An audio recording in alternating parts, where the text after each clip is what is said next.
pasahero sa Nakuhaan Cebu International Airport nakuhaan og 14 kalinikit ng mga dried marijuana leaves. Samtang mandatory removal of footwear sa mga pasahero sa Nakuhaan Cebu International Airport, subli ng gipatuman. Ani ang report. Nasakmitan atol sa final screening sa pre-departure area sa Terminal 1 sa Nakuhaan Cebu International Airport ang 25 anyos nga si RJ Brian Baldove Tres Reyes o 14 ka mga linikit nga mga pinaugang dahon sa marijuana. Si RJ uban sa iyang hinigugma gikan pa sa Zamboanga Sibugay ug paingon unta sa Siargao agi sa Sugbo. Gidagi layon si RJ sa mga personnel sa Office of Transportation Security kun OTS ug sa mga sakop sa Aviation Security Unit sa PNP sa private screening aron masusi ang iyang gida. Sa pakisusi sa chemist sa PDEA 7, mitimbang lang og 0.27 grams ang nasakmit nga mga pinaugang marijuana ug nagkantidad lang kini og 560 pesos. Pamanggod gyud legal ang marijuana, di ba? Natay mga compassionate kaning use of marijuana, nanay ka na mga guidelines ana, but kung recreational dili gyud na siya pwede. Wala tuguti ang RTV Balitang Bisdak nga makuhaan og habig ang suspitsado.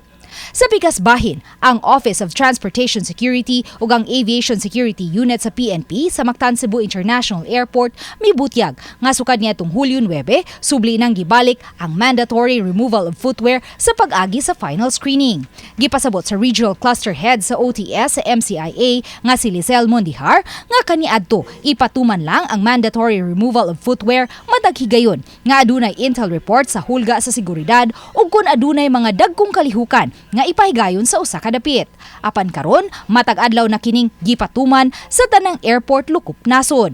Mapasahero man, airline crew ug ang tanang mga staff sa airport nga moagi sa final screening area. Namangyoy kanang instances nga naay mga items nga gibutang sa sapatos nga dili mas check kay ang sa walk-through metal detector ang iyang gi-check ani sa metal only, but there are some non-metallic objects nga wata kay bawo nga gisud siya sa sapatos. Hindi po ma-misinterpret yung paghubo ng sapatos. Bagkus, that is a way na mas secure po natin, di ba? So hindi naman po siya paghihigpit, bagkus ito'y karagdagang pag-secure. Ang maong security measure nakaani ug managlahing reaksyon gikan sa mga pasahero. Hassle kay siya, mag-take kay siya time, misag naka-tsinelas na mikipaw ra gyapon. So what if kung last call na?